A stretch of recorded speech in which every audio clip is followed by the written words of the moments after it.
Bonjour à tous, merci de nous rejoindre sur Droit de réponse. Ce dimanche, nous décryptons la rentrée parlementaire du mois de novembre. La semaine qui s'achève aura été particulièrement mouvementée à l'Assemblée nationale. D'abord avec le boycott de certains députés, ensuite avec cet incendie ravageur survenu en fin de semaine. Nous en parlons dans cette émission. Ensuite, Zimbabwe se dirigerait-on vers la chute du régime Mugabe?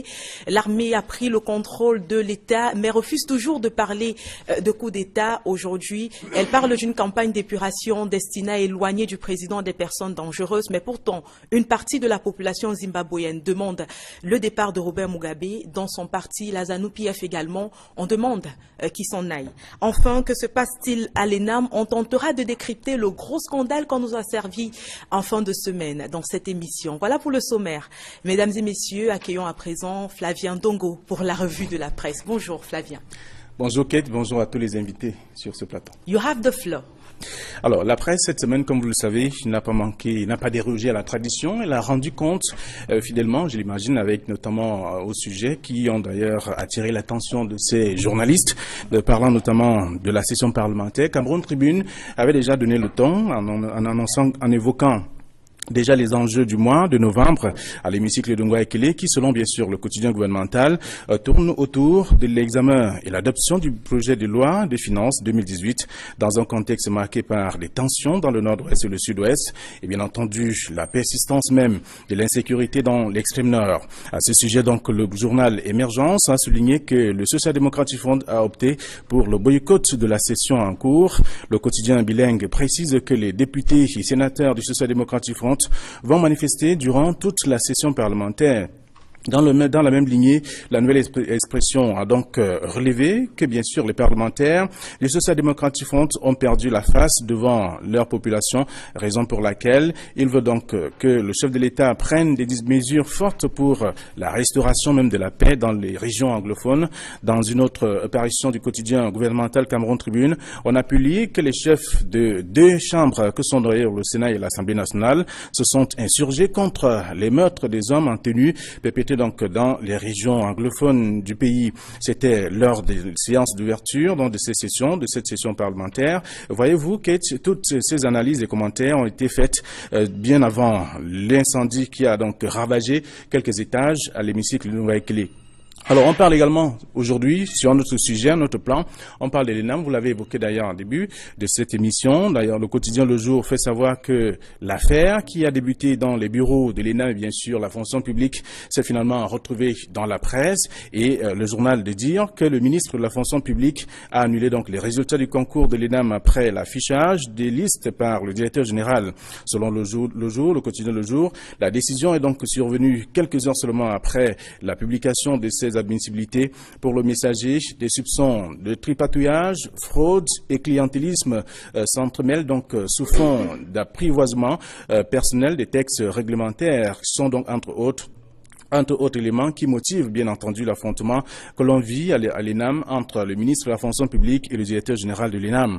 Pour mutation, c'est la guerre à l'ENAM en ce moment et bien sûr à l'espace de quelques jours, les fils de la même maison se sont donc livrés à une bataille de honte à cause bien entendu du non-respect des textes. Le quotidien de l'économie conclut donc en disant que le ministre de la fonction publique a finalement désavoué le directeur général de l'ENAM. C'est ce qu'on a pu lire également dans la presse pour ce qui est de ce sujet. Et pour terminer, Kate Diarra, vous avez également évoqué la question du Zimbabwe avec notamment la presse, uniquement la nouvelle expression qui s'est davantage intéressée à ce sujet et qui revient et parle notamment et qui s'est demandé pourquoi Robert Mugabe a limogé son vice-président. La question, le quotidien souligne que le président zimbabwéen s'est donc expliqué devant ses concitoyens et il a laissé dire que le limogeage de son vice-président est dû au fait qu'il n'était plus loyal envers lui et qu'il fallait simplement le mettre de côté. Et peut-être aussi c'était une occasion, selon bien sûr le journal, de positionner son épouse. Et c'est là que tout est parti pour notamment mettre feu. Et à ça, en tout cas, ce qu'on a pu constater également tout au long de la semaine, donc le pays s'est embrasé à cause notamment de cette affaire, parlant notamment de son épouse, qui veut donc être président de ce parti politique. C'est à lire dans le journal également au cours de cette semaine, la nouvelle expression notamment Le même journal fait savoir que Mugabe s'est donc proposé de mettre son épouse, de positionner son épouse, et le journal est donc allé plus loin en disant qu'à 93 ans, il a finalement été donc assigné à résidence après notamment l'arrivée d'un convoi de militaires à Harare dans la nuit de mardi à mercredi, et tout cela a entraîné donc des mouvements. Aujourd'hui, le Zimbabwe est donc en difficulté. Le Zimbabwe est donc en difficulté. Et nous, sur ce plateau, nous sommes prêts pour décrypter ces différentes actualités. Merci à vous, Flavien. Bonne journée. Comme à l'accoutumée, on vous retrouve dès lundi sur le plateau des cadences matinales. Bien entendu. À présent, on va passer à la présentation de ce panel des personnes qui ont bien voulu répondre présent à nos différentes sollicitations. On commence par ma droite et là, on a le journaliste. Oui, c'est le journaliste que vous allez rencontrer ce matin. Il est directeur de publication au journal Le Messager. Il s'agit bien évidemment d'Alex Gustave Azebazé. Bonjour et bienvenue DP. Bonjour Kate, bonjour aux autres invités de ton émission et bonjour aux téléspectateurs de Droit de réponse de ce dimanche. Alors après vous, on va accueillir cette fois-là un homme politique. Il est également enseignant en plus d'être homme politique. On le voit notamment militer au sein du parti politique Le Mossi. Il s'agit du professeur Théophile Yimgarmoyo. Bonjour prof, bienvenue. Bonjour Kate, je suis heureux d'être là ce matin. C'est vrai que je suis toujours un invité sur ce plateau, mais ces derniers temps j'étais un peu absent. Je suis content de retrouver mes companélistes, particulièrement le DP, qui a pris du galon, un galon exceptionnel. Vous allez faire des jaloux, hein, non, ça fait rien, c'est un ami et puis c'est un frère en plus. Alors, après vous, professeur, on va accueillir un autre journaliste sur ce plateau. Vous allez le découvrir. Voilà, vous comprendrez pourquoi j'ai parlé de faire des jaloux tout à l'heure. Il s'agit bien évidemment de Max Dominique Aïssi. Bonjour, bienvenue. Bonjour Kate, merci de m'avoir convié. D'ailleurs, mes félicitations vont également aux confrères qui ont été promus. Autant dire que le mot du professeur, je le partage entièrement. Merci, je suis heureux d'être là. C'est un plaisir de vous retrouver moi aussi après quelques temps et bonjour à tous qui nous regardent. Le dernier membre du panel aujourd'hui est, on va le dire, représente le parti politique, le SDF sur ce plateau, mais on le connaît aussi sous la casquette d'avocat. Il s'agit de Maître Lavoisier Tapi. Bienvenue Maître. Et merci d'être avec nous. Merci et bonjour aux copanélistes. Le plaisir pour moi est renouvelé d'être ici, de défendre les positions du SDF. Pas seulement du SDF, mais d'éclairer l'opinion camerounaise, si je le peux, sur des questions d'actualité qui se posent. Et c'est exactement ce que vous allez faire tout au long de cette émission. On rentre de ce pas dans le premier sujet, à savoir la rentrée parlementaire sous haute tension. Alors, on se souvient déjà que la séance du mois de novembre s'est ouverte comme prévu.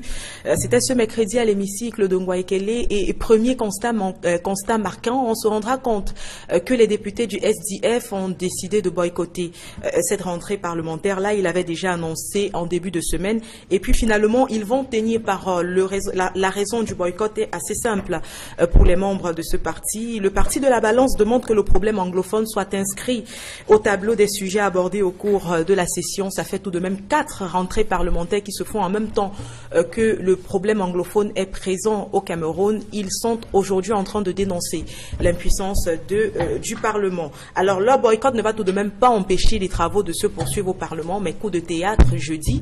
On apprend que l'hémicycle est en feu, un incendie qui va s'attaquer à l'édifice et qui va consumer notamment 5 étages de cet édifice-là. Et puis, bonne nouvelle quand même, en fin de compte, c'est que l'hémicycle, en lui-même lieu dans lequel se tiennent les différentes concertations, a été épargné par les flammes. Je vous lance, vous, Alex Gustave Azebazé, sur cette question. On sait aujourd'hui avec précision que 5 étages ont été totalement consumés par ces flammes, mais on ne connaît pas avec exactitude encore tout ce qu'on a perdu dans cet incendie. Des précisions sur la question? Oh non, ce serait prétentieux de ma part, même journaliste, responsable d'une publication de premier ordre, de dire là, 48 heures après cet extrême sinistre, ce qu'on a perdu ou ce qui a même pu se passer. Je ne fais pas partie de ceux qui font de la prétérition dans leur impérium professionnel. Je considère que ceux ou celles des autorités qui doivent dire, et de préférence en temps et en heure, ce qui se passe, ne le font pas assez jusqu'à maintenant.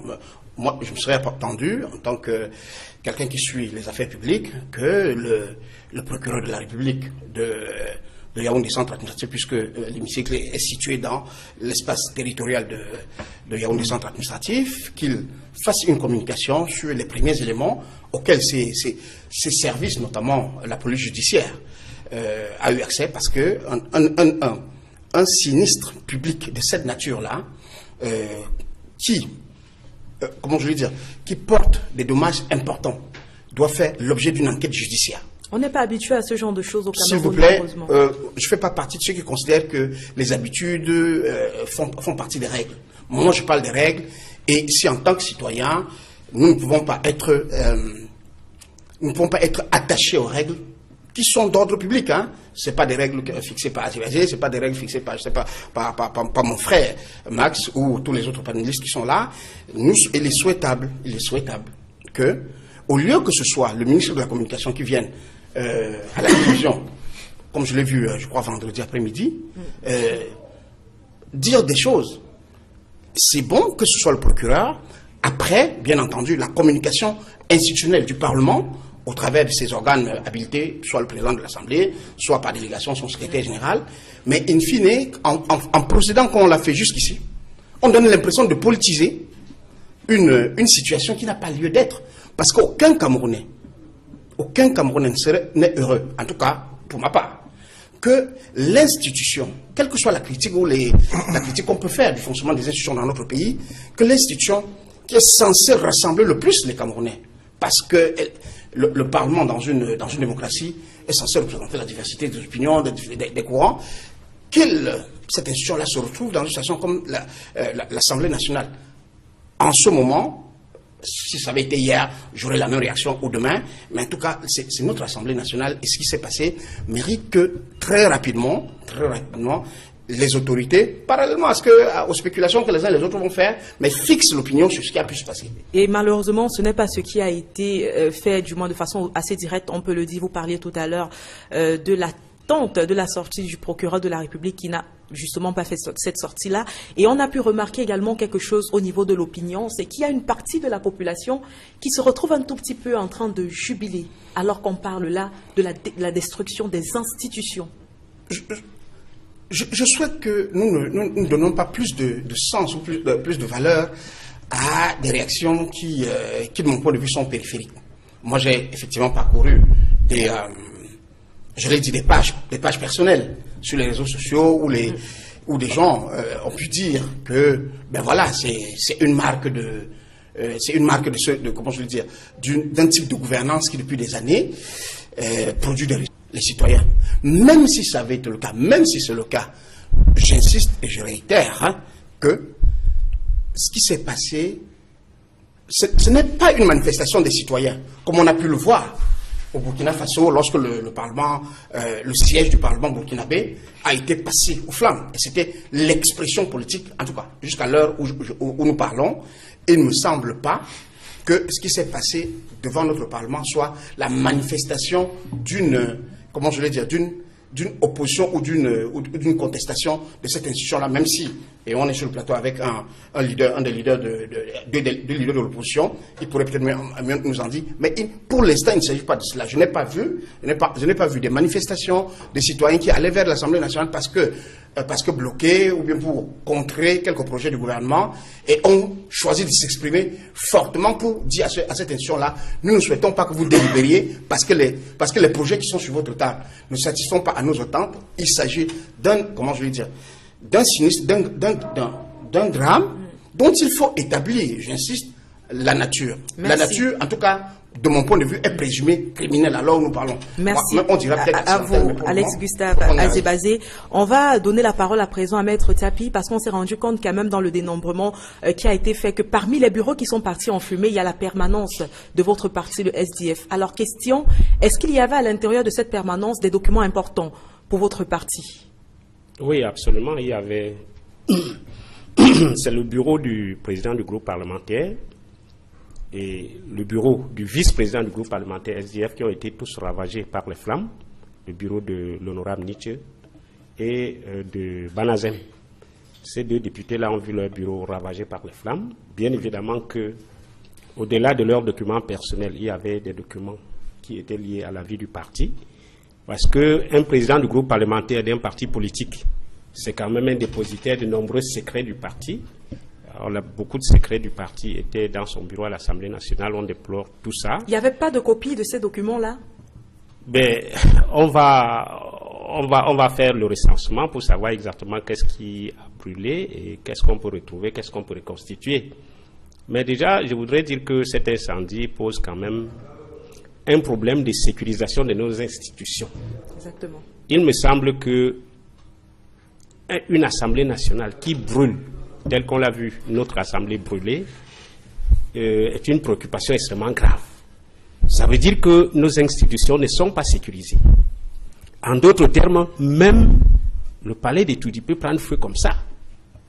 Est-ce qu'il n'y a pas un système de sécurisation des institutions qui peut empêcher à ce qu'une institution aussi sensible que l'Assemblée nationale ne puisse partir en flammes de cette façon? Et puis, vous voyez, ce feu est arrivé au lendemain de l'ouverture d'une session parlementaire importante qui consacre le vote du budget. Sans budget, un État ne peut pas fonctionner. Alors, est-ce qu'il s'est agi d'un sabotage pour empêcher le vote du budget, pour empêcher à ce que l'État ne fonctionne? On n'en sait rien. Moi, je partage largement la position de M. Alex, qui dit que dans ces circonstances-là, le procureur de la République ouvre immédiatement une enquête, interroge les responsables de l'Assemblée nationale. Comment était le dispositif sécuritaire avant l'incendie? D'où est parti l'incendie? Et le procureur de la République a à sa disposition des officiers de police judiciaire spécialisés dans ce genre de délit. Mais il est curieux que depuis l'avènement de cet incendie, on n'a pas entendu le procureur de la République ou le procureur général du centre. Aucun d'eux ne s'est exprimé sur la question. On ne sait pas si les enquêtes sont ouvertes à leur niveau. C'est assez regrettable que nos institutions fonctionnent comme ça, la justice, le Parlement, etc. Bon, ça donne l'impression que les magistrats ont les mains liées. Tant que l'exécutif ne leur a pas dit ouvrez une enquête, ils n'ouvrent pas. C'est une position qui est assez propre au SDF. Non, ce n'est pas une position propre au SDF. Vous savez, le procureur de la République est le représentant du pouvoir central dans la justice. Même en France, c'est la même chose. Ils reçoivent des instructions. Le procureur de la République est régi par ce qu'on appelle la subordination hiérarchique. Donc un procureur de la République, il reçoit les instructions du procureur général. Le procureur général reçoit les instructions du garde des Sceaux. Le garde des Sceaux reçoit les instructions de la présidence de la République. C'est comme ça que les parquets dans notre pays et même dans beaucoup de pays fonctionnent. Donc c'est des responsables de l'exécutif dans la justice. Et puis pour chuter, je voudrais revenir sur la préoccupation que vous avez évoquée tout à l'heure, à savoir l'absence des députés du SDF à l'ouverture de cette session parlementaire. On en reparlera si vous le permettez. On reste d'abord bien positionné sur le sujet incendiaire. On va parler de ce boycott-là, ne vous en faites pas. Et je vous relance juste après le maître Max Dominique ici. On a eu au cours de la sortie du ministre de la Communication l'information selon laquelle l'incendie serait d'origine accidentelle. Bon, on se souvient que ce n'est pas la première fois qu'il y a un incendie à l'Assemblée nationale. 2013, le 6e étage avait brûlé au siège même du Conseil social et économique. Mais comment il se fait qu'on n'ait pas pensé à prendre des précautions pour que cela n'arrive plus? On a été quand même assez surpris d'apprendre qu'il n'y a pas de détecteur de fumée à l'Assemblée nationale. Qu'est-ce qui explique ce type de laisser-aller? Ben écoutez, répondre à cette question, c'est comme résoudre tous les problèmes du Cameroun en une réponse. Ça me paraît assez compliqué. Mais en même temps, vous savez, pour moi, ce qui pose problème en réalité, ce n'est ni l'incendie, ni même le lieu. Parce que dans l'absolu, il peut avoir incendie et à n'importe quel endroit. Et ça, c'est un fait. Mais ce qui est problématique, c'est que quand ça arrive à un lieu aussi sensible que l'Assemblée nationale, que ça se passe comme si c'est la maison d'Haïti qui avait brûlé, on fait un peu comme si c'était rien du tout. Et là, effectivement, ça mène à se poser des questions. Nous sommes dans un système et si on dit qu'il fonctionne mal, en fait, on redit une chose qu'on dit tous les jours et en partie, c'est pour ça que je ne viens plus sur les débats de télévision parce que de façon systématique, vous allez redire la même chose. Le système fonctionne mal, c'est vraiment, c'est devenu une telle préoccupation que à la fin, ça devient presque banal de le dire. Donc, vous avez un immeuble qui est aussi vieux que le Cameroun, ou pratiquement, et en réalité, notre problème est le même, c'est que nous ne nous modernisons pas. Le monde passe sans nous et des événements comme ceux-ci viennent nous rappeler qu'en réalité le monde avance et que des choses qui pouvaient arriver il y a 30 ans n'arrivent plus aujourd'hui aux hommes qui pensent à progresser, à évoluer. Il n'y a pas d'immeuble aujourd'hui, quelle que soit sa vétusté, quelle que soit sa vieillesse, qui ne puisse être adapté aux conditions de sécurité normes actuelles. Visiblement, personne n'y pense. Les vieux immeubles que M. Aïdjo a construits sont restés dans l'état où il les a construits. Et d'ailleurs, à l'époque où lui-même il les construisait, je ne suis pas sûr qu'il n'existait pas encore des éléments de qualité qui pouvaient résoudre ne serait-ce qu'à moitié certains problèmes. Et donc, la situation aujourd'hui, c'est compliqué. C'est pour ça qu'on se retrouve avec une assemblée qui brûle, l'incendie qui commence quand même autour de 21h, qui s'achève autour de 2h du matin, et on n'a pas l'impression qu'il se soit passé véritablement quelque chose, parce que c'est à ça que sert la communication. À quoi ont servi tous les pompiers qui sont déplacés entre 21h et 2h, si tout ce qui pouvait être brûlé a finalement... On a appris qu'il n'y avait pas d'eau, il n'y avait pas suffisamment d'eau. Ils ont dû faire, ils ont dû parcourir une longue distance pour aller se procurer de l'eau. Écoutez, c'est assez embêtant parce qu'il y a en face, au pire des cas, au cas où il n'y aurait même pas de bouches d'incendie, au sein de l'Assemblée nationale, il y a le quartier général en face, il y a la gendarmerie à côté, il y a l'ambassade de France qui est pas loin. On est vraiment dans l'ordre de l'extraordinairement extraordinaire. Et permettez que je dise ça, pour qu'on nous explique que c'est à cause de l'eau. Et c'est invraisemblable. Parce que vous vous retrouvez quand même là, en face d'une institution qui est en pleine session. Et donc, j'imagine que, dans ma logique à moi, l'Assemblée nationale en pleine session, à 21h, le bâtiment n'est pas censé être complètement vide. Non. C'est pas la période de vacances parlementaires où on peut dire les fonctionnaires sont arrivés, ils sont repartis à 15h, il n'y a personne. Donc, on est en pleine session parlementaire. On a ouvert la session la veille. On est censé avoir un bouillonnement de monde, de réflexion, de travaux. Du coup, quand on laisse effectivement que tout le monde se mette à ergoter sur cette actualité-là, avec les choses qu'on va dire et d'autres, et comme celle que je viens de dire là, qui forcément vous pose des questions. Alors c'est quoi? À partir de ce moment, dès que vous dites que l'incendie, et je trouve le ministre de la Communication trop avancé sur la question, que l'incendie est d'origine, et ça me rappelle la noyade de ne nous éloignons pas, ne sortons pas du sujet. Ces a priori institutionnels et politiques sur des éléments techniques posent un grave problème. Vous aurez la même question tout à l'heure quand nous parlerons de l'ENAM. On a quand même le sentiment qu'au Cameroun, il y a un truc complètement propre à nous, c'est que tout est réfléchi politique. D'accord. Personne ne pense, permettez que je termine, personne ne pense technique, personne ne pense communication, personne ne pense impact. Quand moi, Issa Djirouma Bakari, je vais aller parler de l'incendie de l'Assemblée nationale, qu'est-ce que le monde qui m'écoute va en penser? C'est pas forcément faux, ce qu'il a dit. C'est-à-dire qu'en fait, il n'y a que deux hypothèses. L'incendie est soit criminel, soit accidentel. Qu'il ait choisi une option qui peut même exister sur les informations qu'il a, c'est possible. Mais la crédibilité de l'individu, qui n'est pas seulement liée à sa qualité, mais qui est liée à l'opportunité de sa prise de parole, pose problème. Et l'agencement des incohérences qui va suivre va rejoindre l'individu qui a parlé et va amener à des conclusions qui sont énormes. On vous a bien compris. Sur ce plan-là, je me dis, on est sans doute parti encore pour un autre épisode des choses comme on sait les faire chez nous avec tout le ridicule. D'accord. On a très bien compris votre position ce matin. On vous lance également sur la question, professeur Yingem Moyo. Quel est l'impact que cet incendie peut avoir, premièrement, sur la session de novembre et puis de façon générale sur le fonctionnement du Parlement? Je crois que j'ai l'impression que vous avez un peu inversé les questions. C'est les questions techniques, vous les avez posées à d'autres. Vous savez, je connais un peu l'Assemblée nationale pour avoir été l'architecte de la nouvelle Assemblée qui devrait se construire.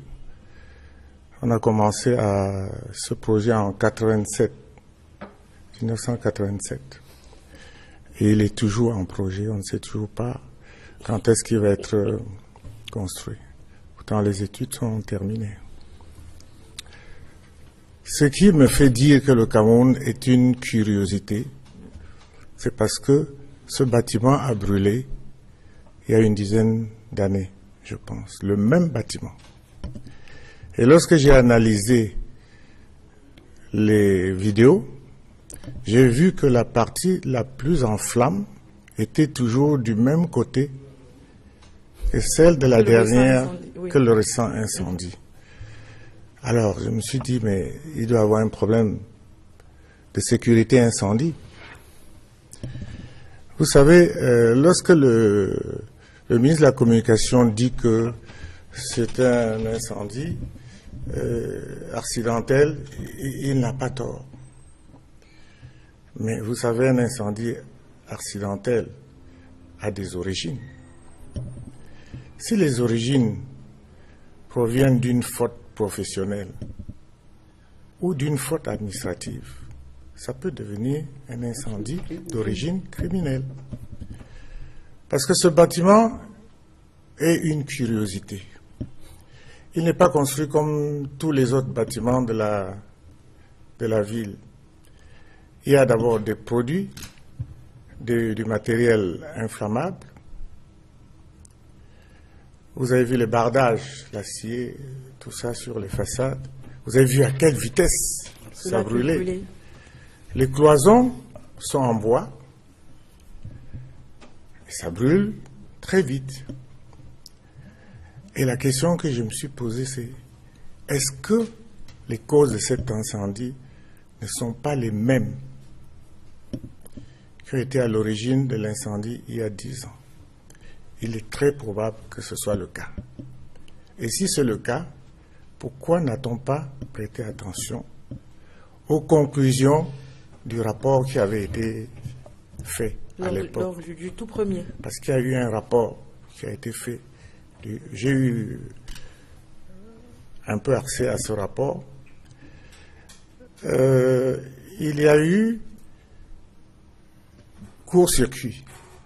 Mais lorsqu'il y a un court-circuit, le feu a des moyens de se propager.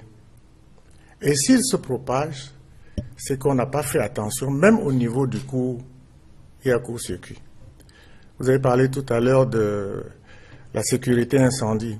La sécurité incendie, c'est un ensemble de dispositifs qui permettent de prévoir l'incendie. Il ne faut pas qu'il y ait incendie, donc les dispositifs doivent faire qu'il ne puisse pas y avoir incendie. Au cas où il y a un incendie, il faut l'alerte. Donc vous avez des appareils, des détecteurs qui vous disent, tiens, il y a un danger à tel endroit. Et vous avez des agents de sécurité. Est-ce qu'il y avait un agent de sécurité? Auquel cas il aurait été alerté s'il y avait des moyens d'alerte? Et c'est lui qui aurait dû téléphoner aux pompiers. C'est lui qui guide les pompiers quand ils arrivent à cet endroit. C'est lui qui, à longueur de semaine et à longueur de mois, veille à ce qu'il y ait de l'eau au cas où les pompiers arrivent en cas d'incendie. Donc vous voyez qu'il y a toute une série de dispositifs qui font que l'incendie ne doit pas atteindre cette ampleur. Et si l'incendie atteint cette ampleur, c'est qu'il y a problème. Doit-on qualifier cela de problème de crime?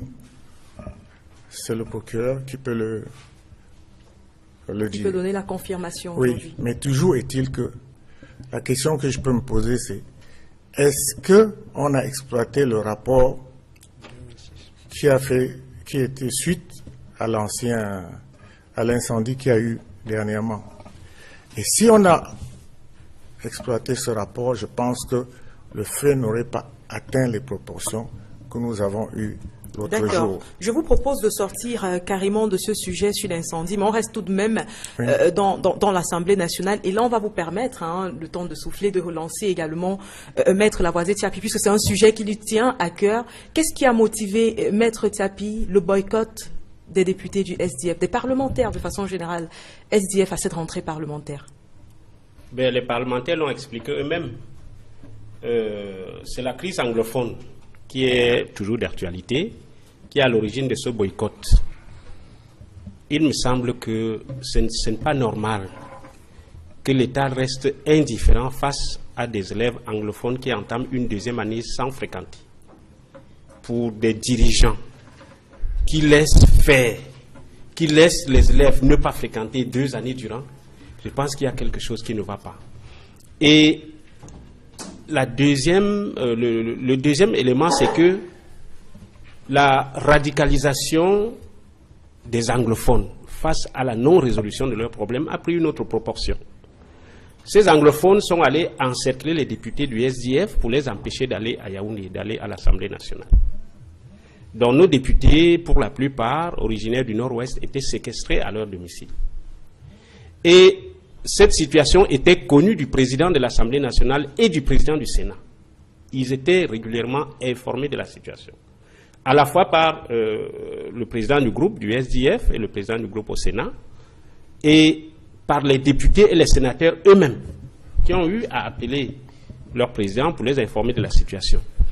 Et demander, non seulement les informer de la situation, et demander à ce que l'État intervienne. Parce qu'un député, c'est un député de la nation. Et quand on dit député de la nation, il doit profiter de la protection de la nation. Pourquoi est-ce que l'administration ne fait rien pour permettre à ces députés d'assister régulièrement aux sessions parlementaires? Mais aujourd'hui, on s'est rendu compte que malgré le boycott, la session a pu se dérouler normalement jusqu'à ce que l'incendie vienne tout mettre de côté. Est-ce que vous avez réellement l'impression aujourd'hui que vous avez eu, que votre action a porté ou alors portera des fruits? Oui, vous savez, ça a été assez bizarre que le président de l'Assemblée nationale, qui était au courant de cette situation, n'en parle même pas dans son discours d'ouverture. Ça voudrait dire qu'un député du SDF soit présent à une session parlementaire ou pas, ça ne lui dit rien. Ce n'est pas une attitude, ce n'est pas l'attitude d'un chef. Deuxièmement, les députés envoient un message aux autorités dirigeantes pour leur dire, voilà un autre pas de plus que franchir la radicalisation. Par votre faute, c'est le gouvernement qui est responsable de la radicalisation des populations anglophones, par le refus de régler leurs problèmes. Le chef de l'État a fait état du dialogue qui était nécessaire pour régler ce problème. On était en début octobre, après les événements du 1er octobre. Mais rentré de Genève, il n'a plus jamais rien dit sur le dialogue dont lui-même a fait état. Donc qu'est-ce qu'on doit croire? Que dans son esprit, la cause anglophone est résolue pour lui, à savoir qu'il n'entend pas organiser un dialogue. Ça, c'est l'interprétation que les choses se font. Or, il y a la radicalisation franchit un autre palier. Les élus du peuple sont maintenant séquestrés. Et d'ailleurs, à l'heure où nous parlons, ces députés ne sont pas libres de leur mouvement. Leurs familles sont menacées de mort, leur domicile menacé d'être incendié au cas où on les retrouve à Yaoundé. Et c'est des préoccupations assez importantes pour un élu du peuple. Et si l'État, qui est supposé protéger tous les citoyens, ne fait rien dans ce genre de situation, comment est-ce que vous voulez que les députés ne lancent pas un message? Alors, on se rend compte que le professeur Yimga Moyo veut vraiment réagir sur le sujet, mais avant de venir à vous, professeur, on va donner la possibilité à Alex Gustave Azebaz également de s'exprimer sur la question. On est là quand même à la 4e rentrée parlementaire qui intervient depuis le début de la crise anglophone. Est-ce qu'aujourd'hui, on peut réellement avoir l'impression que le Parlement est impuissant face à ce problème? Excuse-moi, Kate, mais les hommes politiques, peut-être qu'ils en parleront mieux que moi, mais ce que je dois dire, ce que Maître Tiapi décrit, traduit un seul fait. le traitement extrêmement partisan de toute crise dans ce pays. Tout à l'heure, j'ai parlé de la politisation de l'incident et je suis heureux que l'ancien président de l'Ordre des architectes, je ne sais pas si vous êtes je suis président de l'Ordre national des urbanistes, ancien président de l'Ordre des architectes. Que lui l'expliquer techniquement ce qui peut s'être passé, ou en tout cas. Mais voyez-vous, on est dans un pays où le socle de l'État, la colonne vertébrale de l'institution qui s'appelle État, travaille pour un camp politique, c'est-à-dire le parti au pouvoir. Résultat, il y a des situations au lieu qu'on les adresse en pensant Cameroun, en pensant ce pays. Ceux qui sont en charge, évidemment, certains sont des membres du parti au pouvoir, mais j'entends dire que l'administration gouvernementale, lorsqu'elle doit adresser dans tout contexte une crise qui touche les fondements même de la propagande qu'on fait à ces jours-ci en parlant du vivre commun, du vivre ensemble, je ne sais pas quel encore le terme, on doit sortir des postures partisanes pour rassurer ceux qui, comme les militants et leaders de certains partis d'opposition, dont le SDF, dans cette région-là, sont désormais perçus par une partie de la population anglophone. Je ne suis pas d'accord avec Maître Tchapi qui dit les anglophones. Ce n'est pas tous les anglophones qui partagent ce qui se passe là, même si fondamentalement dans la chair de la majorité d'entre eux, ils ont l'impression d'être abandonnés par l'État auquel chacun de nous est censé attendre un ensemble d'attitudes. Et si le président de l'Assemblée nationale, parce que j'ai écouté son discours, il a abordé très rapidement en disant le Cameroun est indivisible et tout ça là. Mais quand on a fini de le dire, on voit, alors qu'on vit des situations comme celles qu'on est en train de vivre, on fait quoi? On ne reste pas là à se cantonner à des poncifs ou à des proclamations, j'allais dire politiciennes, alors que notre pays est au devant de très graves menaces. En tout cas, elles sont réelles, elles risquent de se renforcer malgré ce qu'on en dit. Ce n'est pas notre souhait, mais nous constatons que c'est le cas. Donc, l'appel, si j'avais un appel à lancer, c'est peut-être pas mon rôle en tant que journaliste, mais en tout cas en tant qu'éditorialiste, moi je suis obligé souvent de faire des appels. Oui, ce sera lequel? C'est que ceux qui prennent le pays en otage en faisant croire que, parce qu'ils sont au pouvoir et tiennent les manettes du pouvoir, il n'y a aucune position, aucune vue qui peut être exprimée en dehors de la leur, prennent le risque de mettre le Cameroun en lambeaux comme des pays pour lesquels dont nous moquions de ce qu'il s'éclate dans l'histoire africaine, mais dans l'histoire d'autres pays. Donc, in fine, qui sera responsable si le Cameroun, un jour, il peut ne pas s'éclater physiquement, mais quand, psychologiquement, intellectuellement ou moralement, le peuple d'un pays est autant divisé que le peuple camerounais l'est aujourd'hui. Mais le premier responsable ne peut pas être les citoyens, ne peut pas être les partis d'opposition, ne peut pas être l'organisation civile, c'est le gouvernement de la République. Pour l'instant, certains le contestent comme le SDF, comme le MOUSSI. Nous, en tant que citoyens, on estime qu'on attend du gouvernement, quand je parle du gouvernement, je parle de l'État, qu'il prenne des actes qui permettent à notre pays, à chacun, de se sentir concerné par les affaires de ce pays. Ok. Professeur Yimga Moyo, dites-nous, la session parlementaire, finalement, qui est en train de se tenir, du moins, je veux dire, on a pu se rendre compte des revendications que le SDF est en train de dénoncer aujourd'hui. On s'est rendu compte également de tout ce que Alex Gustave Azebazé nous a pu bien nous dire. Mais dites-nous, est-ce que vous n'avez pas l'impression à un moment que le SDF y va un peu fort? Je veux dire, de boycotter. Est-ce que c'était la bonne solution? N'y a-t-il pas d'autres solutions pour pousser les autres députés au sein de l'Assemblée et même les sénateurs à revoir le problème anglophone? Moi, je pense honnêtement qu'il est difficile de considérer que c'est uniquement un problème anglophone. C'est aussi, c'est d'abord un problème anglophone, mais c'est un problème national. Parce que ce que Maître dit là, il dit que des populations séquestrées, des élus, mais c'est extrêmement grave. Et ces élus se sont retrouvés sans protection. Ça ne veut pas dire que le SDF ne voulait pas aller à l'Assemblée. Parce que je pense que sur le plan politique, c'est le lieu même indiqué pour mieux revendiquer. Ça veut dire qu'ils n'ont pas pu aller à l'Assemblée. Ils ont été séquestrés. Qu'est-ce que l'État a fait de cet acte de séquestration? On les a laissés ainsi. Et quel sera l'avenir? Ils n'iront plus à l'Assemblée. Et quand est-ce qu'on va les laisser aller à l'Assemblée? Certainement quand il y aura un dialogue. Absolument. Parce qu'en filigrane, c'est comme ça que j'interprète l'attitude de ces populations. Ça veut dire, tant qu'on n'aura pas annoncé le dialogue, nous ne laisserons pas les députés SDF aller à l'Assemblée. Mais est-ce que le boycott est la meilleure solution? Non, je suis en train de dire qu'ils ne sont pas en train de boycotter l'Assemblée. Ils sont obligés, ils sont contraints de boycotter l'Assemblée. Et à ce moment-là, qu'est-ce que l'État fait pour protéger? Parce que ça peut aller loin. Vous avez vu, on disait qu'il n'y aura pas de violence, il y a déjà des violences. Et personne n'est... J'ai été outré d'apprendre que des gendarmes ont été assassinés. Vous vous rendez compte? C'est un acte qui est irréparable. Vous aurez beau faire ce que vous voulez, ils ont été assassinés. Même si vous retrouvez les assassins.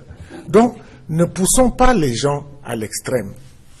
Si on est dans une position de force, il faut se rendre compte qu'on ne peut pas être éternellement dans une position de force. D'accord. Max Dominique Aïssi, est-ce qu'on ne peut pas reprocher aujourd'hui au SDF de fuir ses responsabilités? Parce que, d'accord, il a été peut-être contraint au boycott, mais on se rend quand même compte de ce que, pendant que le SDF n'est pas là, des décisions importantes continuent d'être prises en son absence. Ben écoutez, j'ai du mal à percevoir le SDF comme victime dans cette situation. J'ai beaucoup de mal. Parce que j'aurais tendance à dire que malheureusement, c'est l'ensemble de l'œuvre du SDF qui se déploie à son encontre en ce moment. Il est évident qu'on a un système qui fonctionne mal. C'est-à-dire que ça, de le redire, est la palissade. Il est évident qu'on a une gouvernance qui est à la lisière de la médiocrité. Vous le dites, ça se dit depuis 20 ans. Mais quand le SDF, qui n'a jamais condamné l'incendie d'une seule école, qui n'a jamais condamné les menaces à la vie des citoyens au quotidien dans ces zones, qui sont publiées sur les réseaux sociaux, les lettres qui sont déposées devant les maisons des gens, qui n'a jamais condamné une sorte d'animosité tribale même contre certaines populations qui ne sont pas originales de cette zone, qui n'a jamais condamné les bombes qui ont explosé ou ne serait-ce que fait mention comme une dégénération d'une situation, dont des députés ont été en avant-garde des événements du premier proclamant l'indépendance. Et si vous voulez, je vous cite l'honorable Mbandam qui faisait un discours devant son domicile et les manifestants on nous a fait comprendre qu'il avait été forcé par la population à faire ça. Écoutez. Vous savez, si vous voulez résoudre un problème, vous faites une analyse. Vous ne faites pas d'a priori. Là, je vous pose des faits. C'est après que les faits sont analysés. Donc, non, mais des faits qui ne sont pas exacts.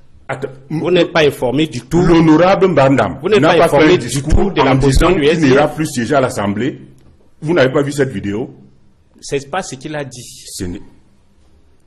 Devant lui, il n'a pas dit que c'est un grand jour pour le peuple anglophone. Et quelqu'un a dit, dès aujourd'hui, nous allons implanter le drapeau de l'Ambazonie devant votre maison. Ça n'a pas été dit. Écoutez, je vous dis, le reproche que nous faisons au système. Vous faites une mauvaise analyse. Le reproche que nous faisons au système. Qui se sont passés à je vous ai écouté attentivement. Oui, allez-y. Le reproche que nous faisons au système, si nous ne sommes pas capables de faire la même analyse quand les actes viennent d'une autre partie de la vie publique camerounaise, nous allons nous enliser. Donc, quand le SDF n'est pas capable de condamner l'assassinat d'un gendarme, l'égorgement des militaires, quand le SDF demande qu'on démilitarise la zone, alors que le SDF sait que la situation s'est enlisée. C'est-à-dire qu'au-delà des responsabilités de l'enlisement, le fait de l'enlisement, lui, il est. Quand, avec tous ces précédents, le SDF dit être pris en otage, j'ai envie de penser à une blague. D'accord, permettez-moi également de placer un mot. Oui. Je vous en prie. Chutez, s'il vous plaît. Parce que, de toute évidence, personne, qu'il soit du pouvoir ou de l'opposition, n'a fait ce que Azebazé disait tout à l'heure, c'est-à-dire que penser au Cameroun. Oui. Si le SDF avait pensé au Cameroun, la situation serait peut-être enlisée, mais il y a des choses qu'il serait capable de faire aujourd'hui avec la tête haute. Mais peut-être prise otage par une population qui est devenue prise en otage, par une population qui est devenue très violente et qui s'est progressivement radicalisée et incapable de se détacher justement de cet extrémisme. Il en va du SDF. Comme par exemple de l'église. On vous a compris. Permettez également aux autres de placer un mot, s'il vous plaît. Oui, allez-y. Écoutez, je voudrais dire que... Je peux lui poser une question? Oui, allez-y, s'il vous plaît, monsieur Aïssi, permettez. Sapi, il y a quelque chose que je n'ai pas bien compris tout à l'heure. Pourquoi les députés du SDF seuls ont été séquestrés? Les maisons de certains députés RDPC aussi ont été brûlées. Oui. Ça, c'est l'information qu'on a pu avoir dans la presse. Comment les manifestations arrivent à comprendre que ce soit seulement... Est-ce que ça veut dire que c'est seulement le SDF ou bien certains députés SDF, parce qu'il y a d'autres députés SDF dans la zone francophone qui n'ont pas été séquestrés? La crise ne concerne pas les francophones. Je parle du SDF. Je demande. Je vous dis que vous comprenez bien ma question. Un député à Bafoussam. Oui. La crise ne concerne pas la ville de Bafoussam. Mais nous avons des députés à Douala. La crise n'est pas à Douala. S'il te plaît. Attends, je termine ma question, tu réponds. Oui. C'est pour revenir à ce que disait le DP, Azebazé. Pourquoi est-ce que les gens ne veulent pas penser Cameroun? À ce moment-là, les députés, tous les députés accessibles auraient dû être séquestrés. Parce qu'il s'agit d'un problème national. Si vous voulez le considérer comme un problème de la zone anglophone, il y aura toujours des réticences de certaines personnes. Monsieur Aïssi vous le dit. D'accord. Pour pouvoir défendre la cause. Vous ne dénoncez pas la séquestration, plutôt que de la considérer comme un impact des faiblesses du pouvoir. Oui, il a compris. Permettez qu'il réponde. Permettez qu'il réponde. Juste une minute. J'ajoute une question à la question. En fait, savent-ils qui séquestre les députés du SDF? Vous le savez? Oui, c'est ça. Est-ce que vous savez qui séquestre les députés, les élus de la nation, parce que je les considère comme tels. C'est les élus de la nation, savez-vous? Si c'est les extrémistes anglophones, ne vous acharnez pas sur lui. Permettez qu'il réponde. Mais il précise la question. Maître Lavoisier Tapi, allez-y, pour ma part, je répondez. ne sais pas qui séquestre les députés. Oui. Ils sont séquestrés, comme vous l'avez dit, mais je ne peux pas. Mais on les connaît. Sur toutes les réserves. Si vous avez un a priori, dès que vous avez déjà un a priori, vous ne pouvez pas condamner la séquestration des députés, répondez à la question. Condamner celui qui serait responsable du fait que les gens séquestrent. Ça vous pose pas un problème. Permettez qu'il réponde. Oui, allez-y. Je voudrais commencer par quelque chose. Ce que M. Aïssi a dit n'est pas correct. Il vous souvient que dès le déclenchement de cette crise, le président du SDF, Ni John Frundi, est descendu à Boya avec les députés et les sénateurs pour s'adresser à la population et pour leur dire que le SDF s'engageait à négocier le règlement de leurs problèmes. Et ensuite pour demander à l'État d'ouvrir un dialogue. Il vous souvient que le président Frundi est descendu à Bamenda tenir le même meeting. Il vous souvient que Frundi est allé à Etoudi rencontrer le président de la République, face à face, à qui il a dit, Monsieur Paul Biya, cette situation, il faut la régler au plus vite. Elle risque de virer au pire. Et qui c'est qui séquestre les députés aujourd'hui? S'il vous plaît. Parce que quand il dit que le SDF n'a rien fait, que le SDF n'a rien condamné... Je ne vous dis pas que le SDF n'a rien dit. On ne peut pas avoir une telle attitude. C'est-à-dire une attitude qui tend à mettre les dirigeants devant leurs responsabilités, à leur demander de régler un litige et puis ne pas condamner les déviations qui se passent. Est-ce que ce n'est justement pas votre problème? Non, non. Max, vous avez constamment suivi. Haïssi, c'est moi qui pose ces questions sur ce plateau. Vous avez constamment suivi le vice-président, le premier vice-président du SDF, Joshua aussi, qui représente le SDF, à la fois dans la presse privée et dans les chaînes de télévision, condamné avec la dernière énergie les dérapages de la crise anglophone. Et ça, quand vrai, vous le dites, je peux le confirmer. Même dans nos communiqués, au dernier NEC que nous avons tenu, le SDF a condamné les incendies des écoles. Le SDF a condamné ouvertement les assassinats des gendarmes. Mais le SDF ne s'est pas arrêté là. Le SDF a condamné les violences sous toutes les formes d'où qu'elles viennent. Oui. Ça, c'est l'expression consacrée. Exactement. S'il vous plaît. Parce que il ne faut pas oublier que avant l'assassinat des gendarmes, ils ont raison, les assassins pour déterminer qui fait ça. Oui. Alors, il faut bien dire que avant qu'on assassine les gendarmes, l'assassinat, on le cherche avant qu'on le condamne, le temps imparti à cette thématique est déjà largement dépassé. Avant qu'on assassine les gendarmes, n'oubliez pas que les 200 anglophones ont été également assassinés. Le temps imparti à cette thématique est déjà achevé. On va passer à la thématique suivante. Qui a les députés dans le Maître Lavoisier Tiapi, s'il vous plaît. Vous n'avez pas condamné les assassinats des anglophones dans le sud-ouest et le nord-ouest. Notre parti n'a pas condamné. Alors que vous avez les députés dans le sud-ouest et le nord-ouest. Pour vous, dès qu'on vous fait une critique, on est du RDPC. Et c'est bien. C'est bon pour ce sujet. C'est journaliste, il n'est pas militant du RDPC. En tout cas, je serai plus. Soyez un tout petit peu ordonnés, messieurs, s'il vous plaît. Le temps imparti à cette question est terminé. On va passer au sujet suivant. Et cette fois-là, on est en plein dans la crise zimbabwéenne. Serait-on en train de se diriger vers la chute d'un régime? Alors, petit flashback déjà, le mardi 7 novembre, Emerson Mnangagwa, le vice-président zimbabwéen, a été démis de ses fonctions par le président Mugabe, qui l'accuse d'absence de loyauté et d'avoir également conspiré contre lui.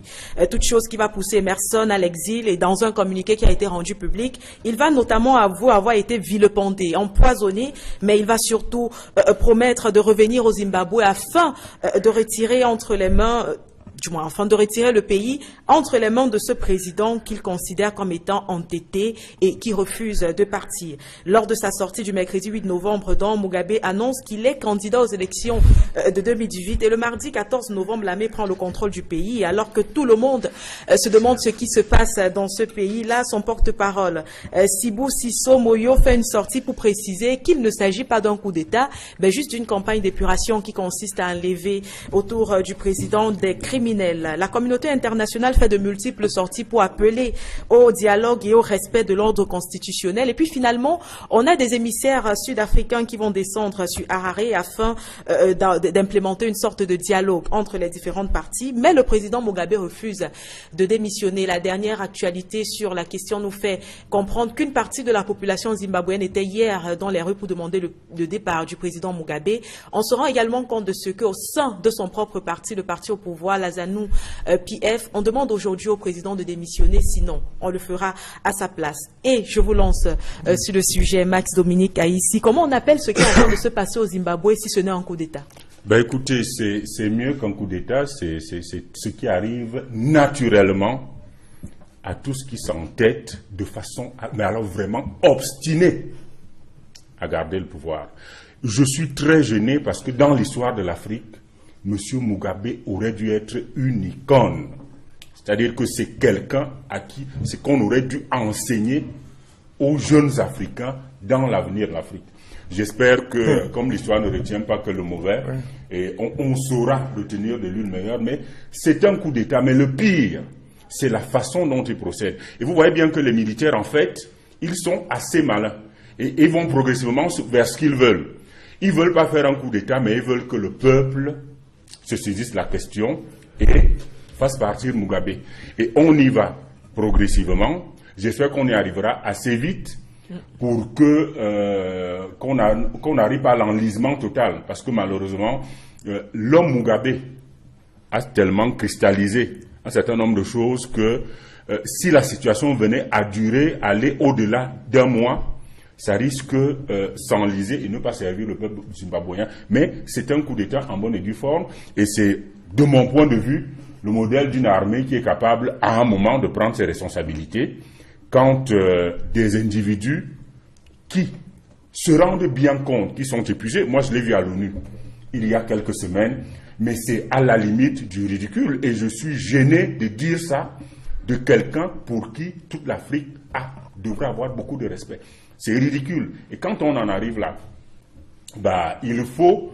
la dernière blague qu'il a faite, et ces blagues inventées sont devenues célèbres sur les réseaux sociaux, celle-là c'est la pire qu'il a faite à son pays, de vouloir mettre à la tête de l'État sa jeune épouse qui était déjà la nourrice de ses enfants, et la femme de chambre la première. C'est quand même incroyable d'en arriver là. Donc, moi, je félicite l'armée zimbabwéenne. Le mot est lancé. Je n'ai pas le sentiment d'avoir toutes les armées en Afrique pour faire ce type de choses. Mais quand il y en a une qui sait le faire avec méthode, et j'espère que le peuple zimbabwéen saisira vraiment la brèche pour le faire en ménageant ce qui est ménageable. Une partie de ce peuple-là était dans les rues hier de la capitale pour appeler au départ du président Mugabe. On a notamment vu des personnes se féliciter de ce qui est en train de se passer puisse arriver, des gens qui disent depuis que je suis né, je ne connais que le président Mugabe, il est peut-être temps que les choses changent. Je vous lance vous sur la deuxième question de cette thématique, Maître Lavoisier Tapi. Est-ce que le revirement de la réalité zimbabwéenne aujourd'hui doit ou peut parler au reste de l'Afrique? Oui, est-ce la naissance d'un nouveau mouvement? Vous savez, en politique, il n'y a pas de règles mathématiques. Non. Donc, 1 plus 1 ne donnera jamais 2 en politique. Il y a toujours des événements imprévus comme ceux-là. Il a fallu ce déclic, à savoir que Mugabe dégage son vice-président pour positionner son épouse, pour chercher à positionner son épouse, que l'armée intervienne. Ce qui m'a particulièrement intéressé dans le comportement de l'armée zimbabwéenne, c'est d'abord l'absence d'effusion de sang. Et ensuite, ils ont beaucoup ménagé le président Mugabe. On ne l'a pas violenté, on ne l'a pas humilié sous quelque forme que ce soit. Je pense que ça tient un peu compte du rôle qu'il a joué dans la décolonisation de son pays. Donc, c'est une armée extrêmement républicaine. Ça veut dire qu'en politique, tout peut arriver. Vous pouvez avoir le chef d'état-major qui est votre petit frère, qui est peut-être de votre village, mais le jour où il est inspiré par le Seigneur pour libérer son pays, il le fait. Et je crois que c'est un message. C'est un message à l'endroit de tous les dirigeants qui veulent mourir au pouvoir. Vous pouvez faire une armée qui est constituée que des gens de votre village. Une police qui est constituée ou une gendarmerie qui n'est constituée que des gens de votre village. Le jour où le changement va arriver, il va arriver. Et nous souhaitons qu'un tel changement puisse arriver au Cameroun. Alex Gustave Azebazé, Mugabe était perçu comme un héros. Il est le héros de l'indépendance zimbabwéenne. Il a révolutionné l'agriculture. Ça, c'est un terme qui peut être employé. Il a investi dans l'éducation, dans la santé quand il arrive au pouvoir. À quel moment ce héros a basculé pour devenir un tyran? À partir des élections dont il n'a pas accepté les résultats. Il y a une dizaine d'années, quand la principale coalition de l'opposition l'a proprement battu aux élections générales, lui et son parti, la ZANU-PF. Avant cela, nous ne percevions pas suffisamment les tendances. En tout cas, on lui pardonnait du fait de son rôle historique. Mes deux prédécesseurs ont brièvement rappelé. On lui pardonnait. Vous savez, l'histoire est ainsi faite. C'est votre parcours qui fait en sorte, c'est votre parcours, vos actes qui font en sorte qu'on puisse vous pardonner pendant un certain temps des dérives qu'on considère comme étant une sorte d'état de grâce. D'état de grâce. Et Mugabe, pendant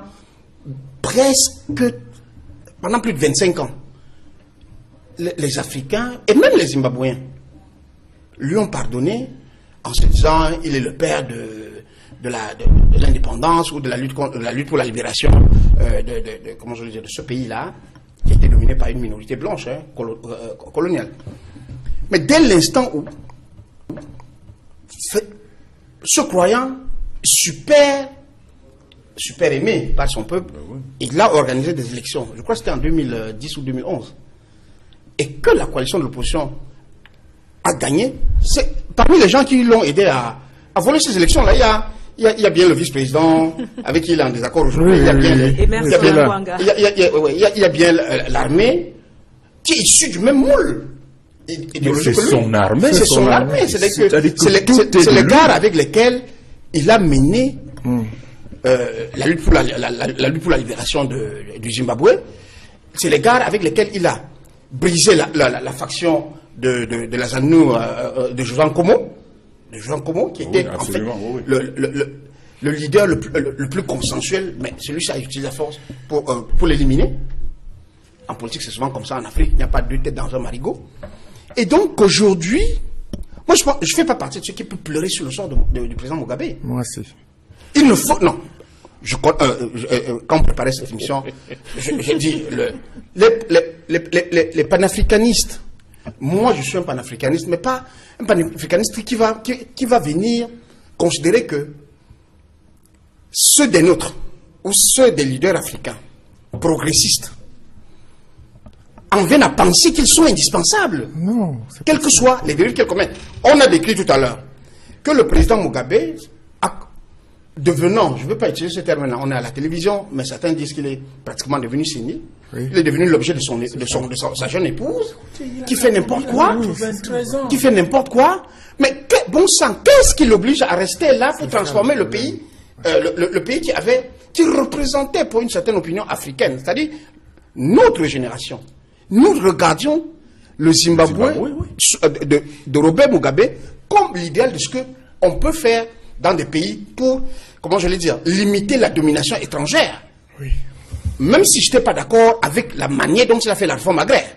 Parce que vous ne pouvez pas faire une réforme qui appauvrisse le peuple. Moi, je fais partie. Elle était mal pensée, cette réforme. Des critiques qu'on lui a fait. Je suis de tendance, j'allais dire, je suis progressiste. Si je dis social-démocrate, on m'a dit que je suis membre du SDF. Mais moi, je ne le suis pas. Je considère que la responsabilité de tout gouvernement, même quand vous voulez le bien d'un peuple, c'est de créer les conditions pour que ce peuple-là ne soit pas dans la déshérence sociale totale. Or, largement depuis bientôt qu'il a commencé la réforme agraire, dans les conditions qu'il a faites, en récupérant entre les mains des Blancs les terres que ces Blancs-là... pour les remettre à qui? À des gens qui n'avaient pas de compétences. Non seulement, la plupart du temps, à des coteries à l'intérieur de son camp politique.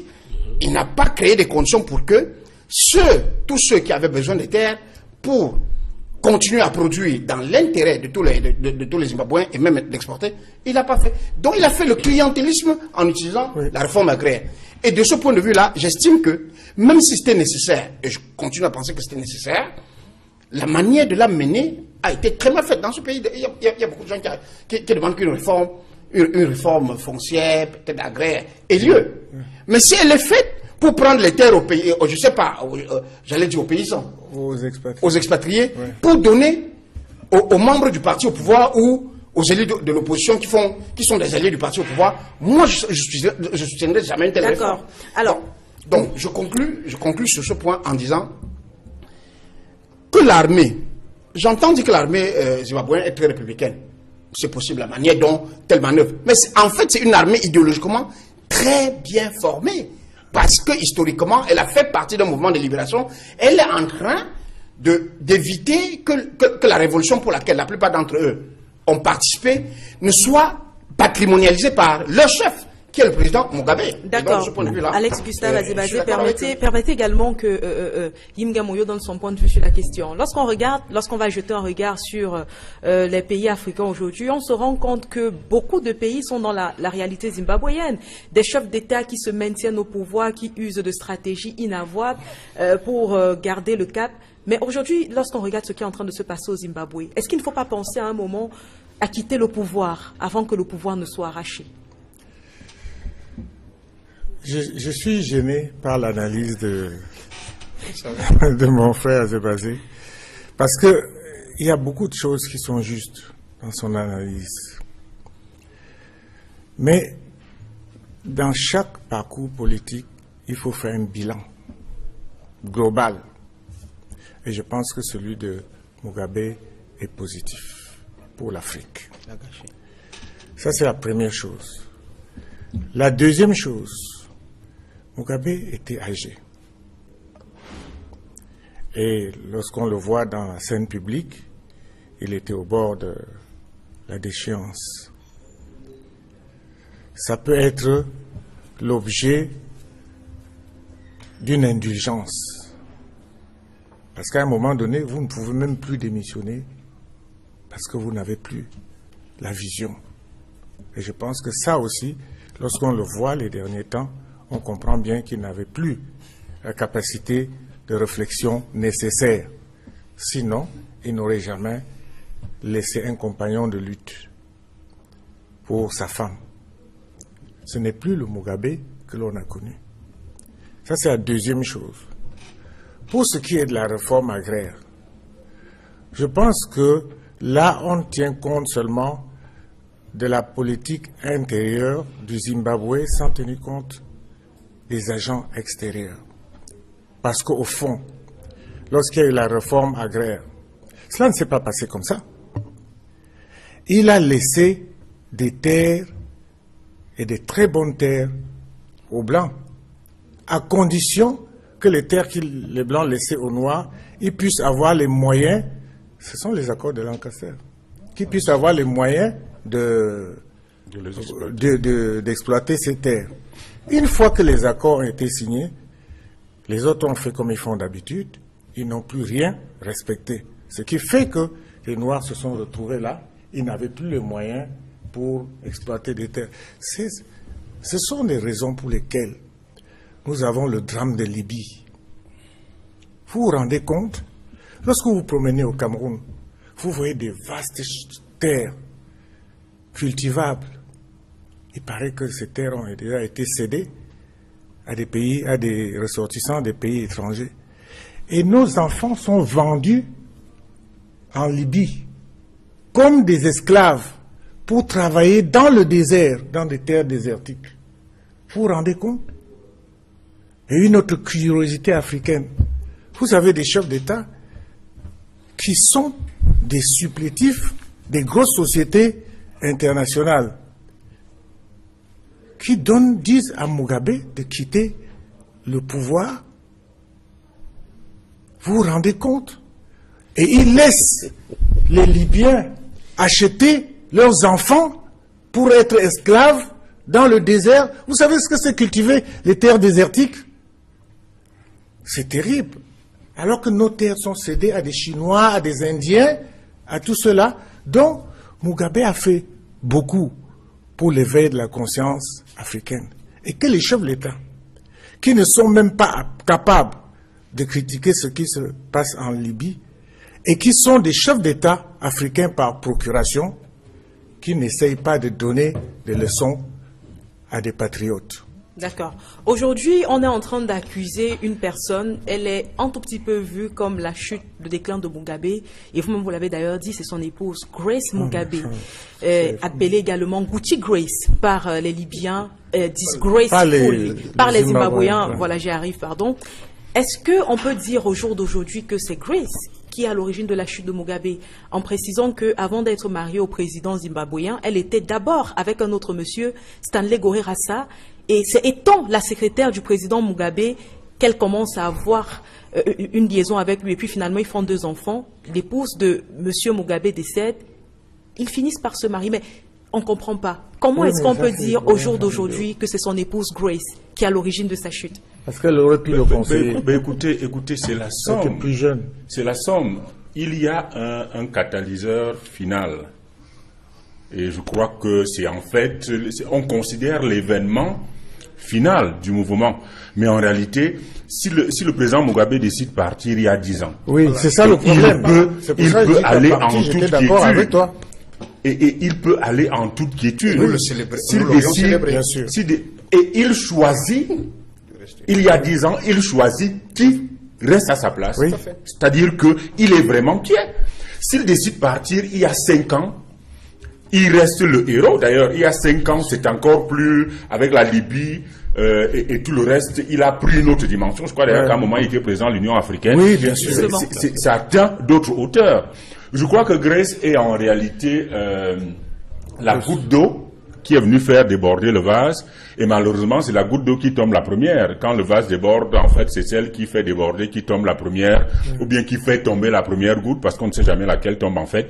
Donc, au fond, on en est là. Où se trouve Grace en ce moment? On ne parle pas beaucoup de... Grace est sud-africaine. Et je crois que c'est un des éléments qui pose de la négociation, oui. qui pose même problème aux Zimbabwéens. Ouais. Ils ont quand même le sentiment qu'après avoir subi les coups pendant 40, je sais combien d'années, 37 années, devoir subir les pouces, enfin, qui est encore... Jeune, hein? Bon, le problème ne se pose plus. À qui on reproche d'être assez mégalo dans le style, et en plus, qui n'est pas proprement une Zimbabwéenne.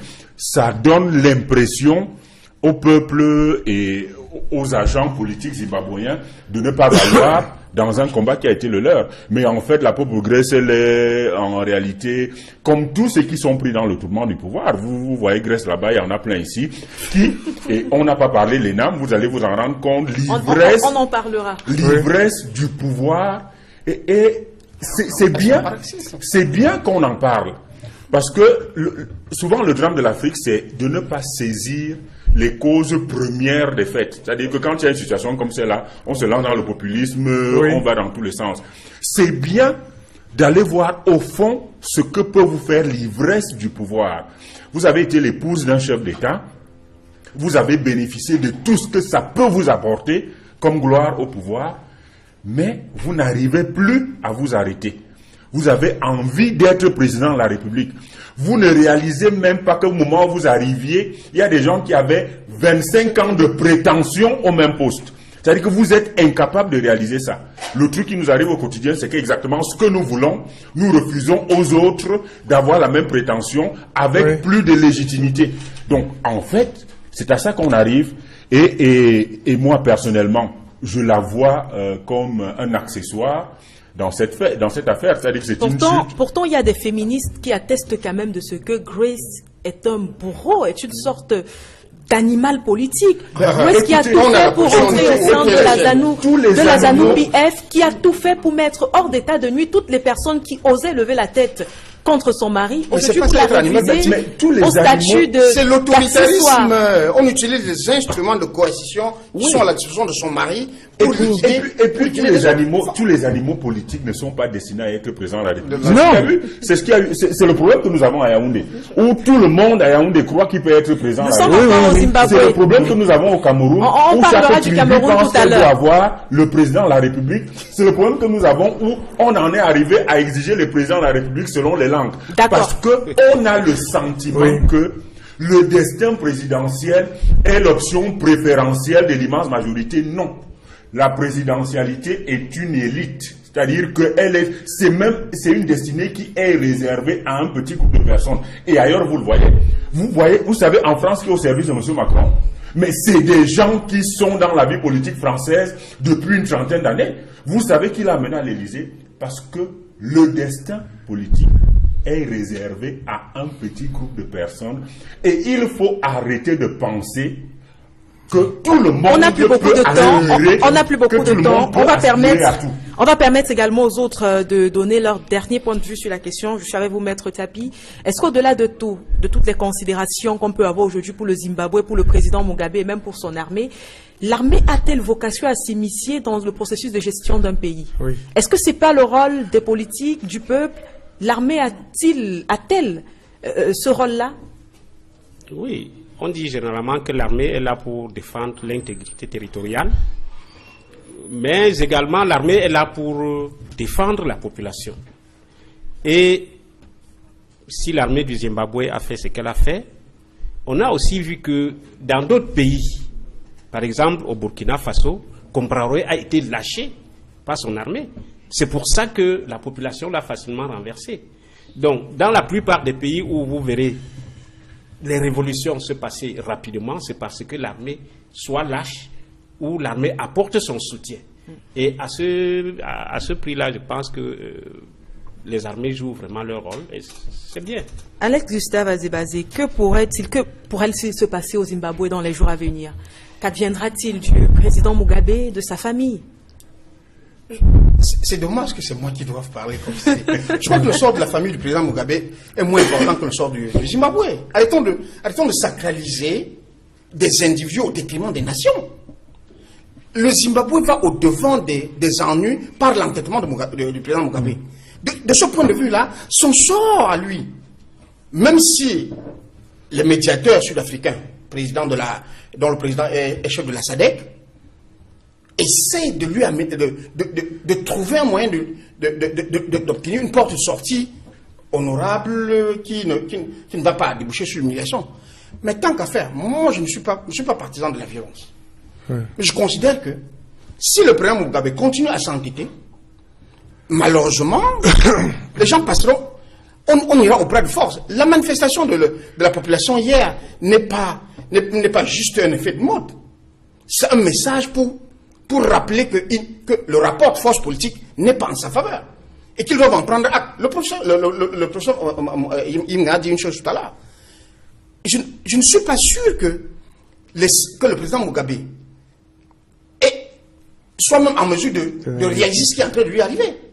Et du coup, à un moment donné, on sera obligé de le déposer, de le porter, quelles que soient les condamnations internationales, pour sauver la paix civile en Ouganda. Parce que quelques petits extrémistes de son camp peuvent toujours tenter un coup de force, une résistance, même militaire ou un contre-coup.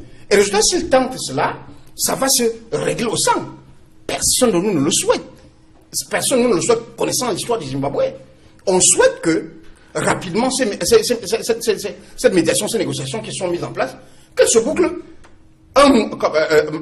Max Aïssi l'a dit, si elles durent plus longtemps, le risque d'enlisement de ces négociations est trop important pour ce pays-là, et spécifiquement ce pays qui s'appelle le Zimbabwe, pour qu'un Africain sérieux accepte que le président Mugabe continue à prendre en otage, quand je dis le président Mugabe et quelques personnes qui essaient de survivre à travers lui. Parce que, autant j'ai dit tout à l'heure que on ne sait ne pas l'humilier jusqu'à un certain point. Contrairement à ce qu'on a fait à Compaoré, on a lâché Compaoré, on a dit à Compaoré, vraiment, toi tu étais même un accident de l'histoire, tu n'aurais pas dû être là où tu es là. Mais Mugabe, il y a une légitimité, que j'ai beau le critiquer, mais je lui reconnais. Ce monsieur a lutté pour libérer son pays. On ne peut pas faire comme si on ne le savait pas. Mais cela ne lui donne aucun droit de devenir, de prendre ce pays en otage. Et dès l'instant, quand entre un individu et une nation, moi je choisis toujours la nation, quel que soit le service que l'individu est rendu à la nation. L'exemple de Mandela, contrairement à ce que j'entends les proches de Mugabe raconter, Mandela, avec tout ce qu'il a vécu, ou avec tout ce qu'il a subi, quand il est arrivé au pouvoir, il ne s'est pas entêté, alors qu'il ne sentait plus de force pour continuer à être... il aurait pu y rester aussi. Il aurait pu y rester. Aucun Sud-Africain ne lui demandait même de partir, qu'ils aient des blancs ou des noirs. Y compris, comment je vais dire, les mouvements les plus radicaux de la On n'a plus beaucoup de temps. Personne ne s'avait à demander, n'imaginait comme Mandela. On aurait même souhaité que Mandela meure au pouvoir et soit momifié. D'accord. Il s'est retiré pour donner de la chance à quelqu'un d'autre finalement. Yimga Moyo, votre dernière prise de parole sur la question. Aujourd'hui, on a une armée quand même qui a tout fait et chacun des panélistes l'a rappelé pour protéger le président Mugabe. Oui, je pense que l'armée, jusqu'à l'instant où on parle, protège le président Mugabe. Pour des gens pour des révolutionnaires, pour des patriotes, cela est clair. Même ceux qui vont voter aujourd'hui pour que Mugabe parte, c'est parce que ils savent que Mugabe, à lui tout seul, ne peut pas prendre cette responsabilité-là. Ce sont les gens de Mugabe qui sont en train de voter aujourd'hui pour qu'il parte. Et ça, c'est pour pouvoir préserver la continuité de ce pouvoir, parce que ce qui est sûr, c'est que le vice-président qui avait été limogé, qui est un des compagnons de lutte de Mugabe, sera président de la République du Zimbabwe, pour éviter que le fameux Sangarai, ou je ne sais plus comment il s'appelait, l'homme des Morgan Sangarai. Arrêtons de penser que parce qu'on est plutôt tel. On a dit que c'était les dernières prises de parole. Il est l'un des Zimbabwéens. C'est connu de tout le monde. Il y a des chefs d'État par procuration en Afrique. Ça, tu ne peux pas me l'enlever. Je peux t'en citer. Oui, mais so what?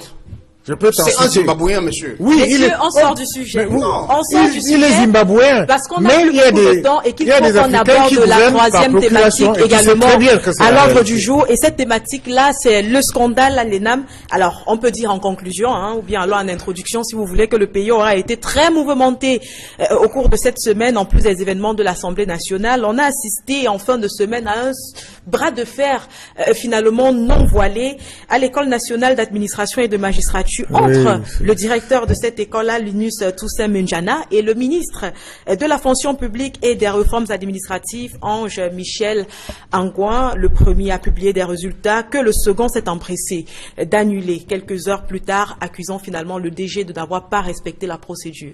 Max Dominique Aïssi, que se passe-t-il à l'ENAM? Ben écoutez, c'est symptomatique du Cameroun.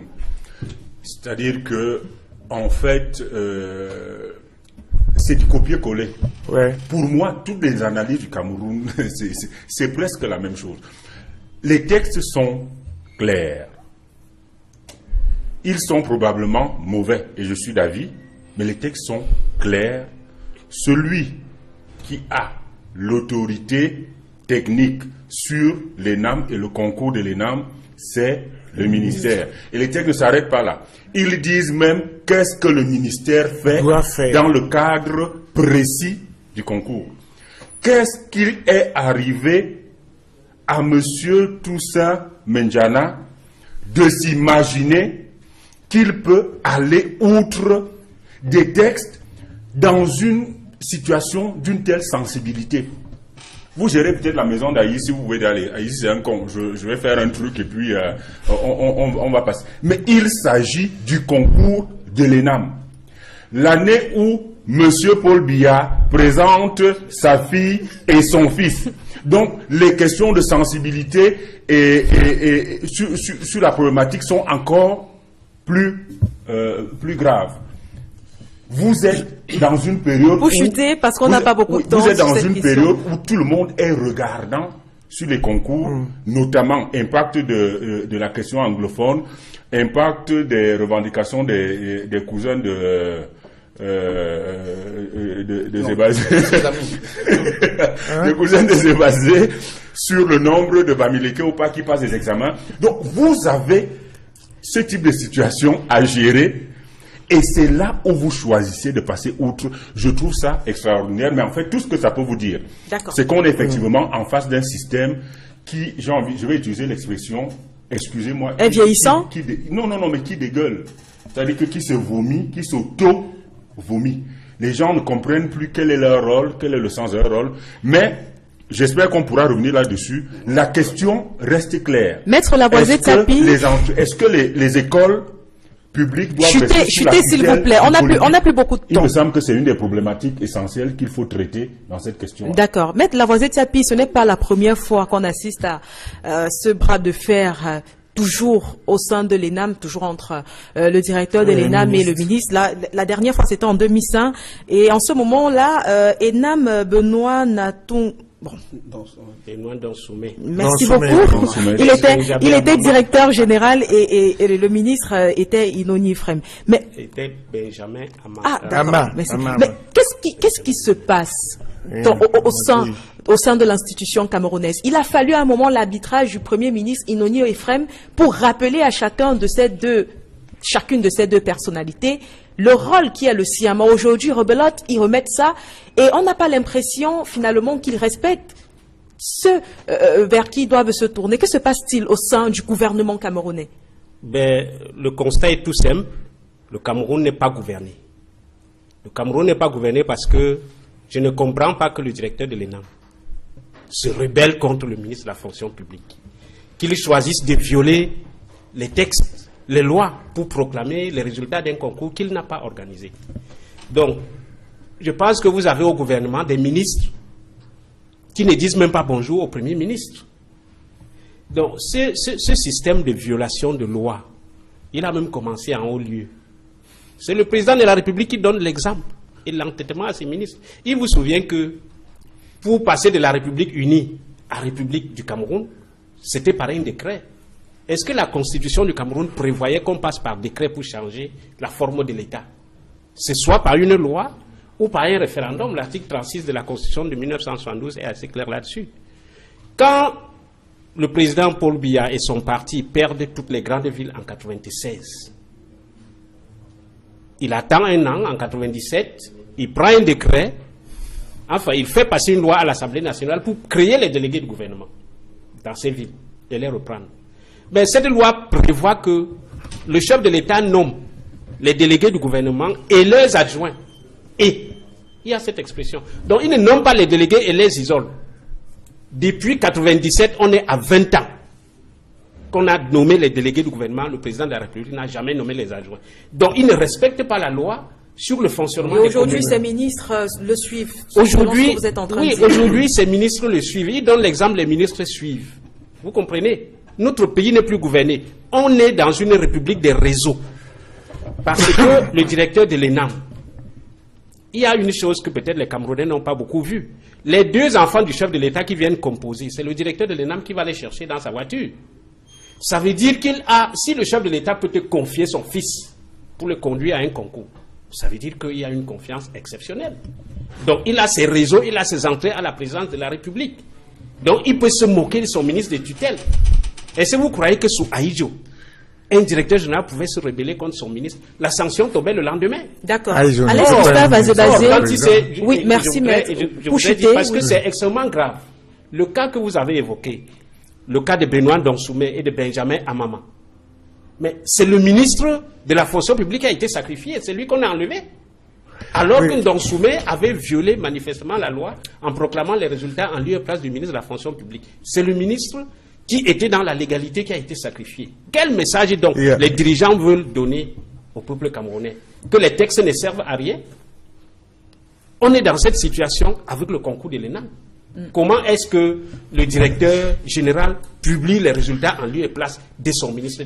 D'accord. Alex Gustave Azebazé, quelles sont les conséquences? la nomination de ce ministre si on ne peut pas lui faire le travail qu'il devait faire? Quelles sont les conséquences qu'une telle action peut avoir finalement sur la gestion finalement des rôles de chacune de ces personnalités? Seront-elles sanctionnées? Seront-elles poussées à la démission? Sur les doigts de qui va-t-on se retrouver en train de frapper? Vous avez remarqué que le Messager a titré 2 fois cette semaine sur cette affaire de l'ENAM. Contrairement à ce que j'entends les gens dire, et y compris mon ami Max, que c'est un épiphénomène. Moi, je considère que tant que cette école-là existe, et parce que c'est elle qui forme aux gens qui ont compétence quotidienne pour gérer nos libertés, donc, et pour gérer même l'État. Malheureusement, c'est cela. Il n'est pas bon de tolérer les histoires comme ce qu'on voit régulièrement et qu'on décrit banalement comme si, bon, ok, c'est passé. Moi, il semble qu'ils sont allés à la présidence de la République s'entendre, je crois, vendredi soir.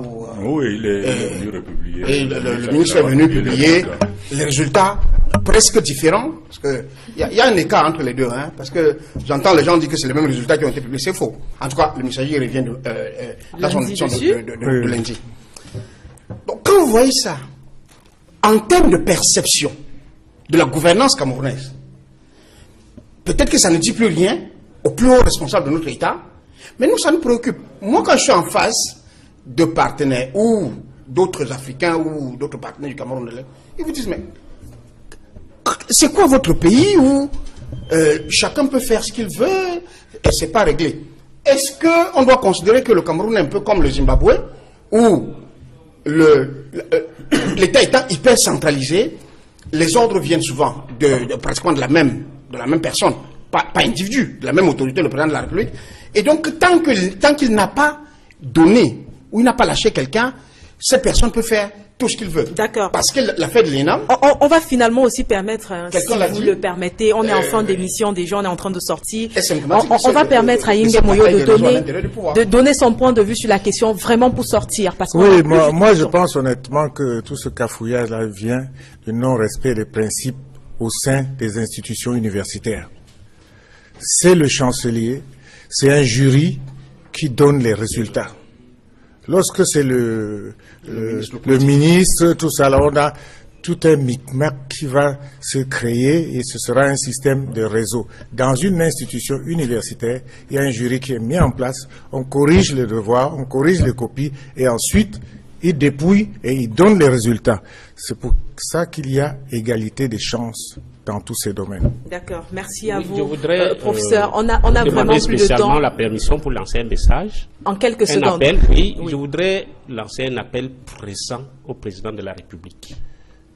Le SDF demande au président de la République d'ouvrir rapidement le dialogue sur la question anglophone. C'est une question extrêmement sensible pour notre pays. Et il n'est pas normal que cette question reste 1 année, 2 années, sans qu'on ait pu ouvrir un dialogue franc et sincère qui rassemble tous ceux qui peuvent parler de cette question pour le résoudre et permettre à ce que nos frères des régions du sud-ouest et du nord-ouest retrouvent une activité normale. Le président de la République a compris votre message. Moi, j'ai eu des enfants dans la zone anglophone. On va conclure cette émission en vous remerciant d'avoir été devant tout au long. On se retrouve la semaine prochaine, même chaîne, même heure, évidemment.